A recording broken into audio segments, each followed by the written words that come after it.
Évangile de Jésus-Christ selon saint Matthieu. En ce temps-là, Jésus disait aux grands prêtres et aux anciens du peuple, « Écoutez cette parabole. Un homme était propriétaire d'un domaine.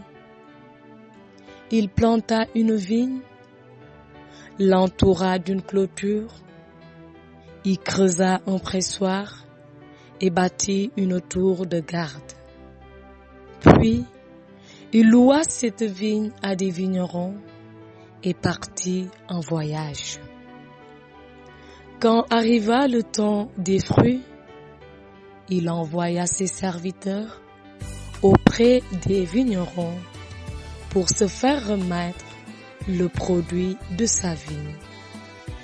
Mais les vignerons se saisirent des serviteurs, frappèrent l'un, tuèrent l'autre, lapidèrent le troisième. De nouveau, le propriétaire envoya d'autres serviteurs, plus nombreux que les premiers. Mais on les traita de la même façon. Finalement, il leur envoya son fils en se disant, « Ils respecteront mon fils. » Mais, voyant le fils, les vignerons se dirent entre eux, « Voici l'héritier, venez, tuons-le, nous aurons son héritage. » Ils se saisirent de lui, le jetèrent hors de la vigne et le tuèrent. Eh bien, quand le maître de la vigne viendra, que fera-t-il à ces vignerons?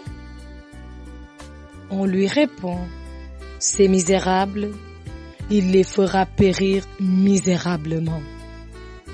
Il louera la vigne à d'autres vignerons, qui lui en remettront le produit en temps voulu. Jésus leur dit, « N'avez-vous jamais lu dans les Écritures? La pierre qu'ont rejetée les bâtisseurs est devenue la pierre d'angle. C'est là l'œuvre du Seigneur, la merveille devant nos yeux. Aussi, je vous le dis, le royaume de Dieu vous sera enlevé pour être donné à une nation qui lui fera produire ses fruits. » En entendant les paraboles de Jésus, les grands prêtres et les pharisiens avaient bien compris qu'il parlait d'eux. Tout en cherchant à l'arrêter, ils eurent peur des foules parce qu'elles le tenaient pour un prophète, acclamant la parole de Dieu. Commentaire de cet évangile. Saint Irénée de Lyon, évêque théologien et martyr. La vigne de Dieu. Dieu a planté la vigne du genre humain par le modelage d'Adam, Genèse 2, 7, et l'élection des patriarches. Puis, il l'a confiée à des vignerons par le don de la loi transmise par Moïse. Il l'a entourée d'une clôture, c'est-à-dire a circonscrit la terre qu'ils auraient à cultiver. Il a bâti une tour, c'est-à-dire il a choisi Jérusalem. Il a creusé un pressoir, c'est-à-dire a préparé ceux qui allaient recevoir l'esprit prophétique. Et il leur a envoyé des prophètes avant l'exil de Babylone. Puis, après l'exil, d'autres encore en plus grand nombre, pour réclamer les fruits et pour leur dire « Redressez vos voies et vos habitudes de vie » Jérémie 7, 3. Jugez avec justice, Pratiquez la pitié et la miséricorde, chacun envers son frère.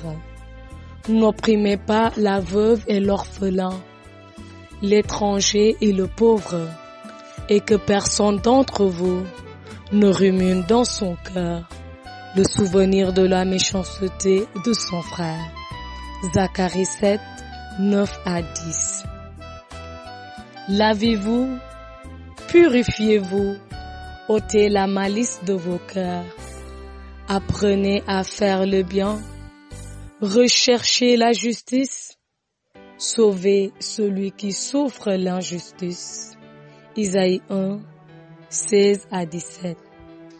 Voilà par quelle prédication les prophètes réclamaient le fruit de la justice.